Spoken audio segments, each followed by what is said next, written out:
अस्सलाम वालेकुम। आज हम अपने किचन में बना रहे हैं क्रिंकल फ्राइज। इसके लिए मैंने 5 अदद आलू लिए हैं जिनको मैंने छील लिया है। अब हम इनकी कटिंग करेंगे। मैंने अभी इन्हें धोया नहीं है तो ठीक इसको इस तरह काटेंगे। मैंने अभी सिर्फ इन्हें छीला है। अब काट के फिर मैं इसको धोऊँ। हमने इनको कैसे करना है तो इससे की मदद से हम इसको क्रिंकल का शेप देंगे। अगर ये आपके पास है तो बहुत ईजी हो जाएगा आपके लिए बनाना। ये देखें कितना ईजी है। इसी तरह से इसी तरह मैं सब के बना लेती हूँ।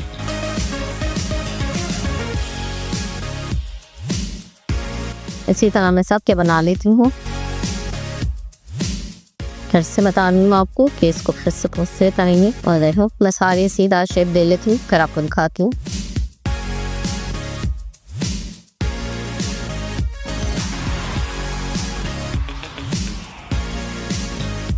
ये देखिए ये मैंने इनको वॉश कर लिया है और इन्हें खुश्क कर लिया है। इनमें पानी नहीं होना चाहिए, ठीक है। अगर आपके पास इस तरह का ये है ग्रेटर तो ये आपको काटने के लिए बहुत इजी रहेगा। 5 मिनट में कट जाएंगे सब। और ये वाले फ्राइज बाजार में बहुत महंगे मिलते हैं, इसलिए खुद से घर में बनाइए, सस्ते भी और ज़्यादा भी। अच्छा, अब मैं इसमें ऐड करेंगे कॉर्नफ्लोर और थोड़ा थोड़ा डाल के इसको मिक्स करते जाएंगे। कोशिश करिएगा इसको गीले होंगे तो ये सब चिपक जाएंगे कॉर्नफ्लोर डालने के बाद। अच्छा, कॉर्नफ्लोर की कोई क्वांटिटी नहीं है इसलिए अच्छी तरह कवर हो जाए बस।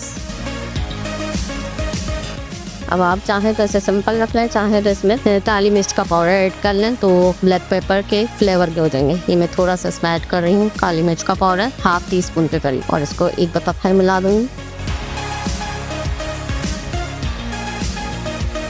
और यहाँ हमने ऑयल गरम कर लिया है। अब इसमें हम ये फ्रेंच फ्राइज ऐड करेंगे।